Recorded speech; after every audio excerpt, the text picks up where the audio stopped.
오늘 말씀은 느부갓네살 왕이 이제 꿈을 꿨는데 또 꿈을 꿨습니다. 이제 두려움과 이 번민에 사로잡혔습니다. 그리고 역시 이 꿈도 누구도 해석해 주지 못했습니다.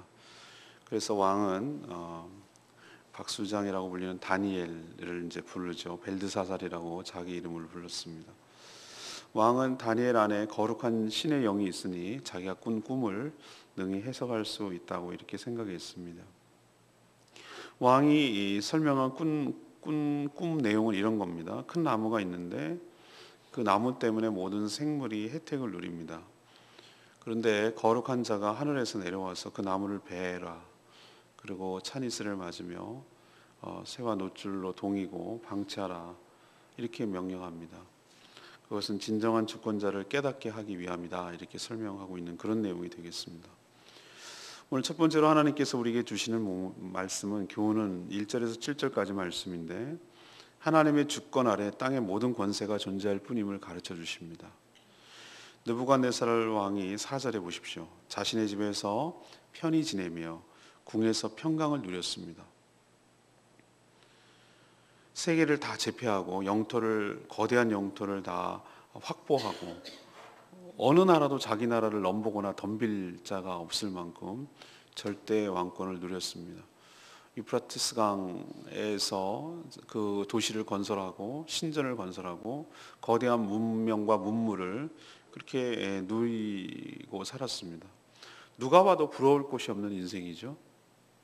그래서 아마 자기가 편히 지내며 궁에서 평강을 누리고 살았다. 태평성대를 누리는 것 같았다. 이렇게 자기 입으로 얘기합니다. 그러나 그도 해결할 수 없는 인생의 문제가 있었습니다. 얼마나 자신이 연약한 인간에 불과한지를 보여주는 것은 바로 전에 꾼 꿈 때문에 번민에 사로잡혔는데 이번에도 희한한 꿈을 꿨습니다. 그것 때문에 역시 두려움과 번민에 사로잡히게 되었죠.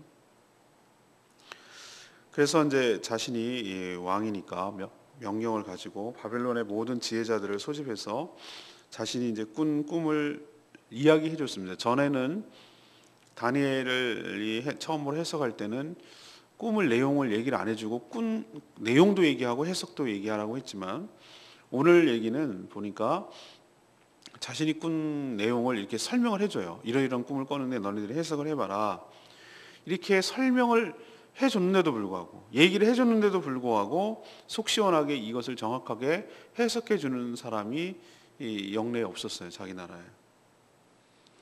사장의 이야기 오늘부터 이제 묵상을 좀 장기적으로 하는데 오늘 내일 월요일 이렇게 한 3일 4일에 걸쳐서 이 느부갓네살 왕이 꾼 꿈에 대해서 쭉 얘기를 하는 거예요.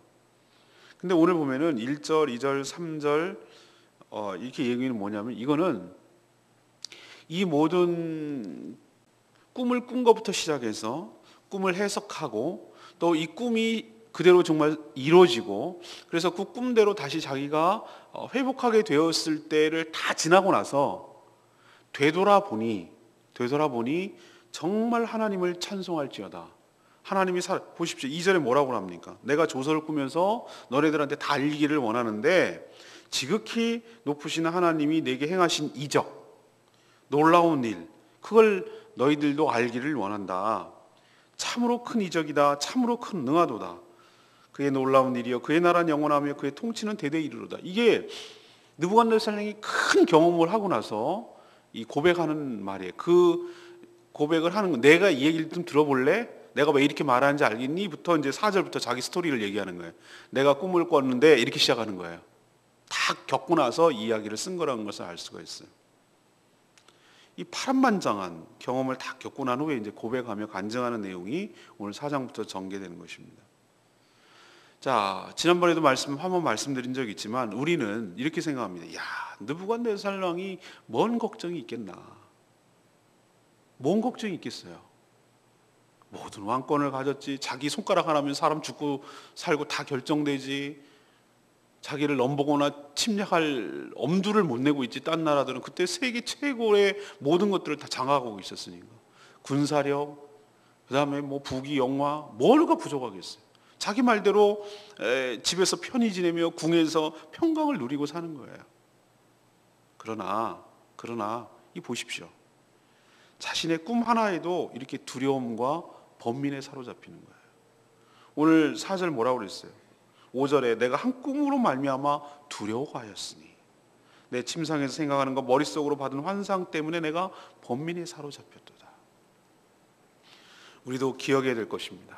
우리도 세상에 보면은 나만 제일 불쌍하고 나만 제일 힘들 것 같고 나만 제일 비극의 주인공 같고 나만 치질이 궁상을 떨고 고생하는 것처럼 보여요.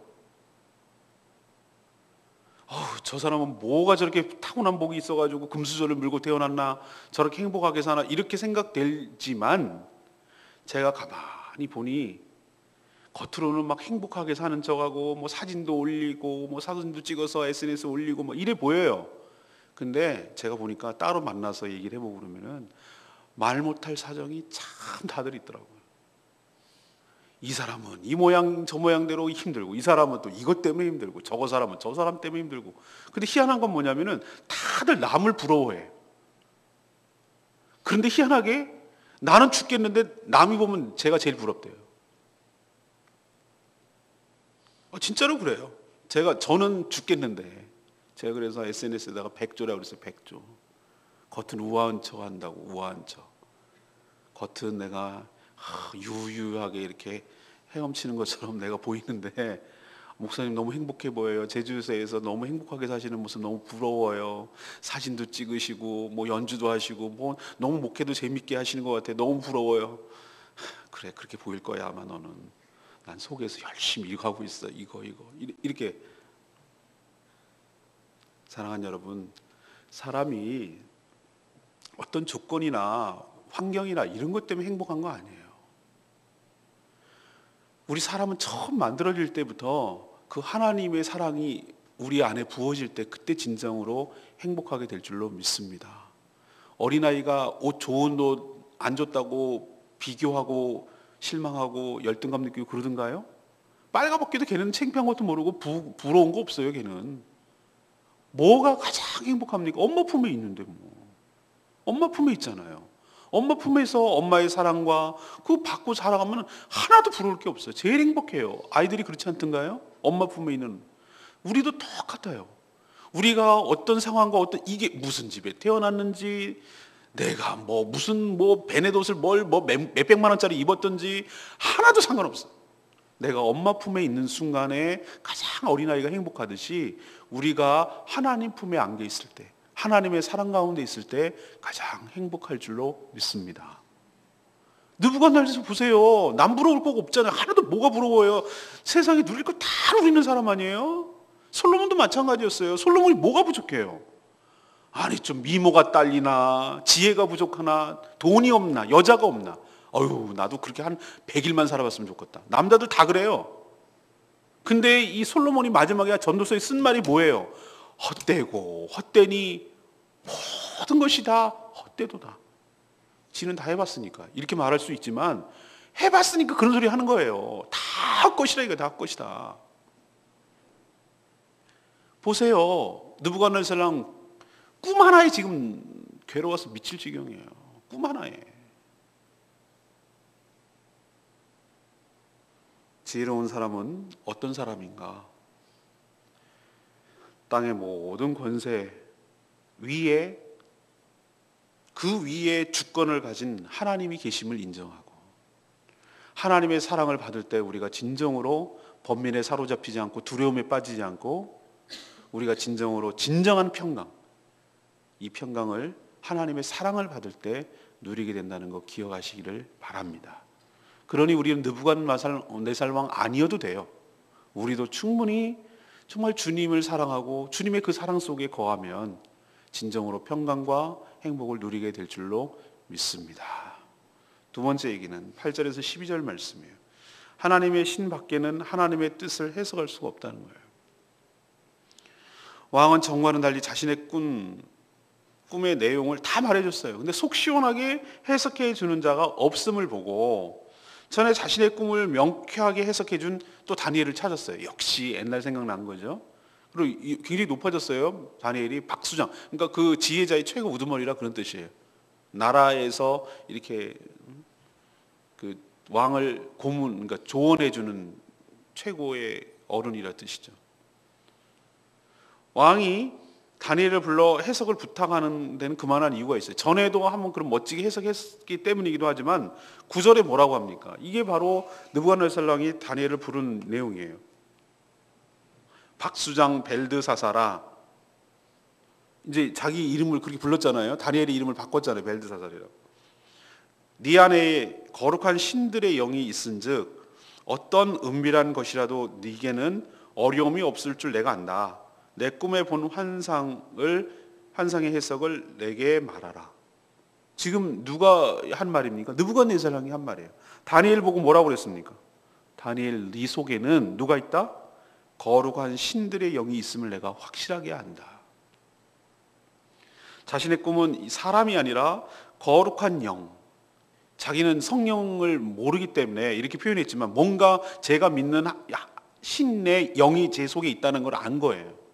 이거는 사람이 해석할 수 없는 걸 알았어요. 거룩한 영만이 해석할 수 있는 거기 때문에 18절에 오늘 제일 마지막 절에 뭐라고 그랬습니까? 나 느부갓네살이 이 꿈을 꿨는데 너 벨드사사라 그 해석을 밝히 말하라. 내 나라 모든 지혜자가 능히 내게 해석을 알지 못하였으나 너는 능히 하리라. 왜? 그 이유는 거룩한 신들의 영이 너의 안에 있습니다. 아멘입니까? 이게 바로 크리스찬들이 주의 크신 능력으로 살아가는 이유예요. 고린도전서 2장 11절에 뭐라고 그러는지 아세요? 하나님의 일도 사람의 일을 사람의 영이 아는 것처럼 하나님의 일도 하나님의 영 외에는 아무도 알지 못하느니라. 하나님의 일은 성령만이 알 수 있다는 뜻이에요. 어리석은 인간은 이것을 인정하지 않으려고 그래요. 자기가 알 수 있다고 생각해요. 인간의 지혜로 하나님의 그 신비한 비밀을 캐내서 알려고, 고급 정보를 알려고 억지를 막 부리는데 언제 재림하시지? 뭐 이런 거 있잖아요. 이런 식으로 자기가 막 나름대로 해석을 하고 막 이렇게 하는데, 이렇게 알려고 하고 아는 척 하려는 것에 문제가 있어요. 우리도 겸손하게 기억해야 될 사실이 있습니다. 느부갓네살 왕이 비록 이방인의 왕이지만 그가 고백한 말이 자기 이방인도 알고 있어요. 이렇게 안 믿는 사람도 안다니까요. 뭘 아냐? 이 영역이 있는데 자기가 이 세상에 알 수 있는 영역이 있고 모르는 영역이 있다. 이거는 하나님의 영역인데 이 하나님의 영역은 하나님의 계시로만 알 수가 있는 것이고 하나님 알려줘야 알 수 있는 것이고 그 하나님의 영역은 누구만이 알 수 있는 그 하나님의 신만이 알 수 있다. 그 신의 영들만이 알 수가 있다. 다시 말해서 성령만이 알 수 있다는 사실을 깨닫고 우리도 겸손하게 주 성령 하나님만 의지해야 될 줄로 믿습니다. 얼마나 감사합니까? 우리 안에 성령이 계시다는 게 얼마나 감사한지 몰라요. 안 믿는 사람들, 박사학위 몇 개 갖고 있는 사람들, 제가 여러분 옛날에 말씀드렸잖아요. 국어사전 만든 분이 양주동 씨라고 계세요. 옛날에 저희들은, 요즘은 네이버 선생님한테 다 물어보고 그러는데 옛날에 저희들은 사전 갖고 공부를 했어요. 영어 사전도 있는데 좀 똑똑하고 공부 잘하는 애들은 국어 사전도 들고 다녔어요. 전 국어 사전도 있었어요. 국어 사전을 늘 이렇게 살펴봤어요. 지금은 네이버한테 물어봐. 이게 내가 글을 쓰는데 이게 오타가 났는지, 이게 정확한 뜻이 뭔지, 한자가 이게 맞는지 이걸 제가 확인하고 이렇게 글을 옮기거든요. 그런데 보세요. 그렇게 똑똑한 분이 국어 사전을 만들 분이, 그분이 영문학자이기 때문에 성경을 엄청 많이 읽었어요. 근데 제자들이 한 말이 있어요. 난 성경이 안 믿어진다는 거예요. 그게 진짜 솔직한 고백이에요. 성경을 학문으로 접근하고 무슨 책으로 접근하면 그게 이해가 됩니까? 도대체? 그런데 우리는 박사학위도 없고 일자 무식해도 성경을 보면 깨달아지는 것이 무엇 때문인가? 우리 안에 성령이 계시기 때문인 줄로 믿습니다. 성령 하나님께서 우리에게 깨우쳐 주시고 가르쳐 줘요. 정말 희한한 경험 좀 많이 했어요. 하나님께서 정말 은사를 주셔서 말씀을 준비하고 할 때 성경을 또 읽고 여러 번 읽고 이렇게 읽고 또 번역 성경 읽고 이렇게 읽고 영어 성경 읽고 이렇게 읽어보면 하나님께서 이게 주세요. 은혜를 주세요. 여러분은 그 고충을 이해 못할걸요. 개그맨하고 목사하고 비슷하잖아요. 그 개그 프로 일주일에 한 번 잘라면 머리 터져요. 일주일 동안. 목회자들도 여러 번 맨날 앉아서 들으니까 아유 오늘 잘하네 뭐 오늘 못하네 이러고 앉았겠지만 저는 아주 죽을똥살똥하고 하는 거예요, 그게. 어제도 이번 주 이제 주일 딱 지나면은 아휴 끝났다 이렇게 생각하는데 월요일만 되면 이번 주 뭐 설교하지. 이게 스트레스. 목회자들 대부분 그럴걸요. 막연하고 막막해요. 이걸 어디서부터 어떻게 시작을 해야 될지, 무슨 얘기를 해야 될지 도저히 감을 못 잡겠어요. 그냥 막연해요. 매주마다 그래요. 매주마다. 뭐하지. 그러나 하나님께 또 묵상하고 기도하고 그러면은 하나님께서 이렇게 마음에 떠오르게 하세요. 이게 희한하단 말이에요. 이게 진짜 이건 안 해본 사람 모르는 거란 말이죠. 그래서 매주마다 그렇게 펑크내지 않고 무슨 말이든지 간에 뭐 잘했든 못했든 간에 매주마다 그렇게 할 수 있도록 은혜 주시는 것은 이건 전적인 하나님의 성령의 역사예요. 그렇게밖에 저는 해석이 안 돼요. 저만 목사님이니까 그래. 아니요. 여러분도 늘 성령에 예민하고 늘 말씀 붙들고 기도하고 말씀의 영, 진리의 영이신 성령님을 의지해서 말씀을 보려고 하고 말씀을 귀 기울이려고 하고 그 말씀대로 살려고 하고 늘 내 생각 이걸 좀 접어놓고 하나님께서 무엇을 하시는지 좀 잠시라도 차분하게 좀 기도하는 마음으로 생각하고 기도하고 그렇게 하면은 내 안에 성령께서 적어도 이게 구체적으로 이거다 저거다 잘 모르겠지만 이거는 뭔가 촉이 아닌데 이건 필이 뭐가 아닌데 라는 정도는 아무리 둔감한 사람이라도 성령께서 여러분들에게 가르쳐 주실 줄로 믿습니다. 근데 마음이 찜찜하거나 뭔가 캥기거나 뭔가 이게 낌직하고 그러면 하지 마세요. 그 성령께서 그거 원하는 거 아니에요. 근데 내가 힘들고 내가 손해보는 것 같고 내 바보 되는 것 같고 그런데 이걸 하면 성령 하나님께서 기뻐하실 것 같고 내 마음이 참 좋아요. 그럼 하세요. 그건 성령께서 그렇게 하라고 하는 거예요. 우리는 안 배우고 똑똑하고 높은 집이고 없고 뭐 그런 권력도 없고 그렇지 못하지만 이 다니엘처럼 우리 안에 성령이 계시기 때문에 성령께서 친히 가르쳐 주시고 친히 깨우쳐 주시고 친히 알려주시고 친히 인도해 주실 줄로 믿습니다. 이게 느부갓네살이 고백하고 안 믿는 사람이 고백하는 거예요. 안 믿는 사람이 우리 보고 이렇게 고백할 수 있어야 돼요. 난 뭔지는 모르겠지만 네가 믿는 신이 네 안에 있는 것 같다. 너는 뭔가 우리랑은 좀 다른 것 같다. 너는 뭔가 우리가 아는 그 세계를 뛰어넘는 것 같다. 라고 고백할 수 있을 때 그때 하나님이 영광 받으시지 않겠어요? 여러분도 주 성령 하나님께서 여러분의 삶을 지배하시고 인도하시고 깨우쳐 주시고 알려주시길 간절히 축원합니다. 마지막 세 번째는 13절에서 18절까지 하나님의 주권을 경험하고 인정하게 될 때 해결된다는 겁니다. 왕이 이제 꾸민 내용은 이런 거예요. 커다란 이제 중앙에 이제 벌판에 큰 나무가 있었어요. 나무는 땅 중앙에 위치했고 이게 어마어마하게 거대해서 하늘에 닿았어요. 그리고 엄청나게 가지도 많고 그래서 견고하고 잎도 푸르고 열매도 막 풍성해서 많은 생물들이 그 나무 때문에 혜택을 누렸어요. 열매도 먹고 새들도 깃들고. 다니엘이 뭐라고 그럽니까? 내일 해석을 합니다. 이게 왕이에요. 느부갓네살 왕이에요.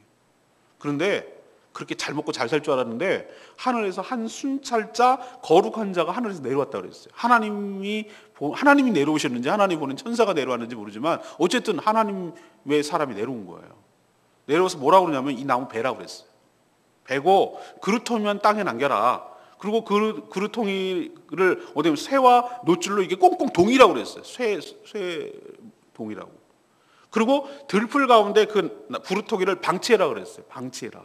그래서 막 이슬 내리고 맞고 들짐승처럼 7대를 지나라고 명령했다. 근데 그 명령대로 되었다. 이거예요. 여러분이라면 이런 꿈 꾸면 어떻겠습니까? 잠이 오겠습니까? 잘 잠인 사람도 있습니다. 별 이상한 꿈을 꿔도 저는 꿈을 기억 못하기 때문에 꿈을 꾼다는 건 기억하는데 꿈 내용을 저는 한 번도 제대로 몇 번 기억이 나긴 하는데 아주 특이한 경우. 그리고 다 잊어버려요. 딱 일어나는 순간 잊어버려요. 저는. 감사해요. 저는. 꿈까지 기억하면 좀 머리 터져요. 기억할 것도 너무 많은데. 근데 이런 꿈은 너무 희한한 꿈이라서 저도 너무 희한한 꿈은 기억이 생생하게 남아요. 막 괴물하고 싸우는 꿈 아직도 생생하게 남아요. 그런 거예요. 이 사람도 아마 힘들었을 거예요. 이런 회개한 꿈을 꿨으니까 잠이 안 오죠. 근데 다니엘의 입을 통해서 들어보면 이 꿈은 왕의 장래 모습이에요. 장차 일어날 모습이에요. 절대 권력을 나무처럼 절대 권력을 누리지만 하늘 높은 줄 모르고 교만해져서 진정한 주권자가 하늘 위에 계심을 깨닫지 못했어요. 그 주권자를 인정할 때까지 하나님께서 어려움을 주시는 거예요. 하나님이 이 모든 사람의 나라를 다스리고 자기의 거룩한 뜻대로 인간의 생사화복을 결정하신다는 것을 이 왕이 깨닫게 하시려고, 그리고 모든 사람이 그것을 알게 하시려고 이런 꿈을 꾸었고 이 꿈대로 진행될 거라는 것을 다니엘이 해석해 준 거예요. 그게 바로 17절입니다. 이는 순찰자의 명령대로 거룩한 자의 말대로 될 건데 지극히 높으시니, 하나님이시죠. 사람의 나라를 누가? 지극히 거룩하신 하나님이 사람의 나라를 다스리며 자기의 뜻, 선한 뜻대로 그것을 누구에게 주든지 지극히 천한 자를 그 위에 세우든지 이 모든 주권이 누구에게 있음을, 지극히 거룩하신 하나님께 있음을 모든 사람들이 깨닫게 하려고 너에게 그는 어려움을 준다는 거예요. 너도 깨닫고 주변에 있는 모든 것도 깨닫고 하나님의 주권, 로드십을 인정하게 만들려고 이런 어려움을 준다는 거예요. 하나님의 주권을 다 깨달은 후에야 어떻게 한다고요? 다시 정상으로 돌아올 수 있다라고 얘기하는 겁니다. 왕이니까 우리는 상관없는 얘기라고요? 아니요. 우리도 나름대로 사람 보면 희한합니다. 그 모든 사람을 가만보면 그 괜한 알량한 자존심들은 다 있습니다. 그래서 자기가 남들이 보면 쥐뿔도 없고 아무것도 별 볼 일 없는 인간인데도 괜히 말이지 그 자존심 세우고 그런 사람들이 있어요. 근데 자존심이 지나치고 막 그래서 이 느부갓네살 왕처럼 나름대로 자기 왕국 속에서 교만함을 부릴 때가 있어요. 지가 잘나서 똑똑해서 능력이 있어가지고 잘 먹고 잘 사는 줄 그렇게 깨달을 때가 있다니까요. 근데 하나님께서 정말 사랑하시는 사람이라면 그냥 그 사람 그렇게 두지 않아요. 그냥 그대로 살다가 놔둔다. 이거는 어떤 의미에서는, 제가 어려운 얘기지만 어떤 의미에서는 하나님 버린 거예요. 그렇게 살다 죽는 거예요. 그러나 하나님께서 개입하셔서 그의 교만을 꺾으시고 환난과 어려움을 통해서 그에게 시련과 연단을 주시고 그의 높은 자존심이 딱 꺾여가지고 바짝 엎드려지고 박살이 나고, 내가 얼마나 존재가 아니구나, 아무것도 아니구나라는 것을 처절하게 깨닫고, 그렇게 하는 이유는 딱 한 가지예요. 네 힘으로 살아가는 건 아니고 네 위에 하나님이 계시다. 하나님이 너의 모든 생사화복을 주관하시는 분이 네 의지대로 사는 것이 아니라 하나님의 뜻대로 하는 것이다 라는 것을 아주 뼈저리게 몸으로 아주 그냥 뼛속 깊이 깨달고 인정할 때까지, 그게 7대라고 그랬는데 7이 7년이 될지, 어떤 사람은 70년이 될지, 죽을 때까지 못 깨달을지, 어떤 사람은 7개월이 될지, 어떤 사람은 7년이 될지, 어떤 사람은 7일이 될지, 그건 아무도 모르는 거예요. 7대라는 것은 7년이라는 개념이 아니라 하나님이 정하신 그 때를 말하는 거예요. 완전한 때. 사랑하는 여러분, 우리가 그걸 속히 빨리 깨달으면 깨달을수록 그 때가 어떻게 되겠습니까? 짧아지고 끝나는 거예요. 정상으로 돌아오는 거예요. 그러나 여전히 고집부리고 여전히 지 힘으로 살아간다고 착각하고 교만이 철철 넘치고, 여러분 아시죠? 많이 있고 가지고 권력이 높다고 교만한 거 아니에요? 그런 사람들만 별 볼 일 없고 정말로 보잘것없는 사람도 교만한 사람 많다니까요. 제가 그거 깨달았어요. 이 사람 진짜로 남들 보기엔 별 볼 일 없는 것 같은데 굉장히 교만하구나 라는 걸 깨달을 때가 있어요. 사람은요 나름대로 곤조라는 게 있어요. 곤조가 그게 교만함이에요. 곤조 부린다고 그러잖아요. 왜? 그거 꺾여야 돼요. 그거 다 내려놓고 부들부들해지고 사람 바보 멍청이처럼 보여야 돼요. 얘가 왜 이렇게 기운도 빠지고 힘도 빠지고 아무것도 없어 보이나, 이렇게 될 정도로 노골노골해져가지고 사람이 그냥 부들부들해져가지고 바보가처럼 된 거예요. 툭 쳐도 그냥 멍하고 이렇게도 하고, 얘는 벨도 죽고 뭐도 죽고 다 죽었나? 그래야 돼요. 다 죽어야 돼요. 다 죽어야 돼요. 다 죽고 내 안에 예수만 살게끔, 이렇게 될 때 하나님께서 여러분들 다시 회복시켜 주시고 귀하게 은혜를 주시고 축복하시고 다시 사용하게 될 줄로 믿습니다. 2절 말씀이 레마의 말씀입니다. 지극히 높으신 하나님이 행하신 이적과 놀라운 일을 내가 알게 하기를 즐겨하노라. 왕은 꿈과 그 꿈대로 진행된 모든 과정을 다 체험한 후에야 하나님의 주권을 확실하게 깨닫고 자신이 통치하는 모든 백성에게 조서 형태로 이 모든 사실을 알리는 거예요. 자기가 처음부터 끝까지 어떤 과정을 거쳤는지에 대해서 간증하는 거예요, 지금. 이런 내용을 기록하게 함으로써 후대인 우리들에게도 뭘 주려는 거죠? 교훈을 주는 거. 하나님의 살아계심이 보여지잖아요. 인간은 부귀영화를 누리고 배부르고 등 따시면 교만하고 기고만장하게 되어 있어요. 그게 인간이에요. 그러나 하나님께서 다루시고 낮추심을 경험하고 나서야 비로소 자신의 한계와 위치를 깨닫게 됩니다. 그러니 우리는 처음부터 이 험한 꼴 당하지 말고, 다루심 경험하지 말고 빨리 깨닫고 빨리 돌이키고 빨리 돌아올 때 하나님께서 여러분들을 귀하게 사용할 줄로 믿습니다. 교만은 패망의 선봉입니다. 오늘 세 가지 말씀드렸어요. 하나님의 주권 아래 모든 권세가 존재할 뿐인 줄로 믿습니다. 우리가 잘 먹고 잘 사는 거, 이건 하나님의 은혜지, 하나님의 주권 가운데 있음을 기억해야 돼요. 놓치는 순간 다루심을 받는 거예요. 두 번째는 뭐죠? 하나님의 신. 하나님의 것은, 하나님의 일은 하나님의 신, 성령 밖에는 해석할 수 있을 자가 없을 줄로 믿습니다. 그러나 우리 안에 성령이 계시는 줄로 믿습니다. 세 번째는 뭡니까? 하나님의 주권을 경험하고 인정하게 될 때 어떻게 된다고요? 이 모든 어려움들이 다 끝나게 될 줄로 믿습니다. 빨리 깨닫고 빨리 돌이키는 것만이 이 모든 상황이 다 끝나고 은혜를 경험하게 될 때인 줄로 믿습니다. 오늘 말씀 붙들고 승리하신 여러분들 다 드시기 바랍니다. 오늘 말씀 붙들고 기도하기 전에 우리 156장 찬양지 부르고 기도하겠습니다.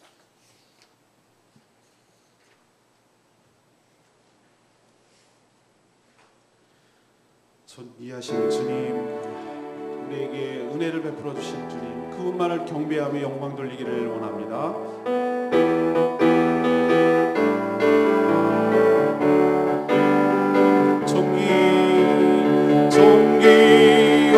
존귀하신 주, 감사 찬양과 영예가 받으신 주님,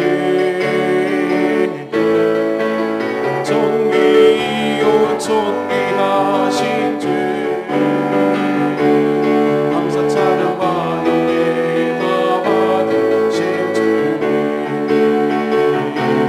찬양 할렐루야, 보좌 위 어린 우리 경배하며 영광 돌리세. 할렐루야, 우리와 함께 영광 전승의 용사 만유의 주님. 한 번 더 하겠습니다. 존귀하신 주, 감사 찬양과 영예가 받으시는 주님,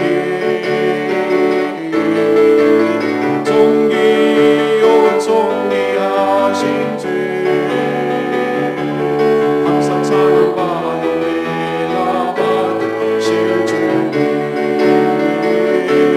찬양 할렐루야, 보좌 위 어린 우리 경배하며 영광 돌리세. 할렐루야, 우리와 함께 영광 전승의 용사 만유의 주님. 아멘. 오직 하나님께만 영광 돌리기를 원하고 경배하기를 원합니다. 그분이 주권자이시고 그분이 은혜를 베풀어 주시는 분인 줄로 믿습니다. 우리도 누구나 나살 왕처럼 교만한 모습이 있다면 즉각 내려놓고 주님의 다루심을 경험한 후에라도 빨리 돌이켜서 주의 은혜 가운데 살아가며 그분의 주권 가운데 살아가기를 소망합니다. 다 같이 그렇게 살 수 있도록 해달라고 다 같이 동성으로 외치며 기도하겠습니다. 주여 주 찬양 할렐루야,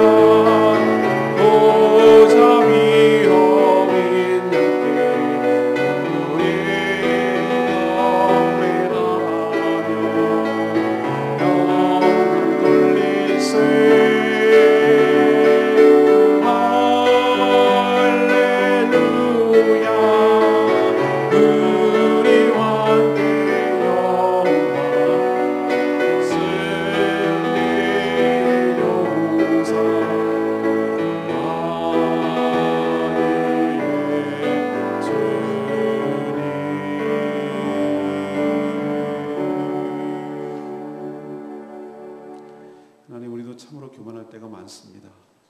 조금만 잘 되면 자기가 똑똑하고 잘나서 이 모든 것들을 이룬 줄 알고 자신이 이룬 업적 속에 평강을 누리려고 합니다. 왕처럼 누가 진정한 주권자시며 지혜자이신지 혹독한 체험을 다루심을 경험하고 나서야 깨닫고 그것을 인정하게 됩니다. 저희도 이런 어리석음을 범하지 않게 하여 주시옵소서. 나의 나된 것이 오직 하나님의 은혜임을 고백하며 그 주권 아래 겸손하게 살게 하여 주시옵소서. 오직 성령님만이 하나님의 뜻을 알 수 있음을 고백하며 저희들이 성령을 의지하며 주의 뜻을 분별하고 살게 하여 주시옵소서. 이것이 진정 지혜롭게 사는 인생임을 깨닫게 하여 주시옵소서. 오늘도 말씀 붙들고 성령님 의지해서 간구하고 기도할 때 우리가 어떻게 살아가야 될지 지혜를 주시고 저희들의 발걸음을 선한 길로 인도하여 주시옵소서. 오늘도 간구하는 모든 기도 주님께서 들응답하여 주실 것을 믿습니다. 또 어린이들에게 전도할 때 주님 성령의 역사가 있게 하여 주시고 복음을 분명히 듣고 이들이 변화되는 역사가 있게 하여 주시옵소서. 주님께 모든 것 맡기옵고 예수 그리스도의 이름으로 기도합니다. 아멘. 여러분 승리하는 하루 되십시오. 여러분 사랑하고 축복합니다. 기도하겠습니다.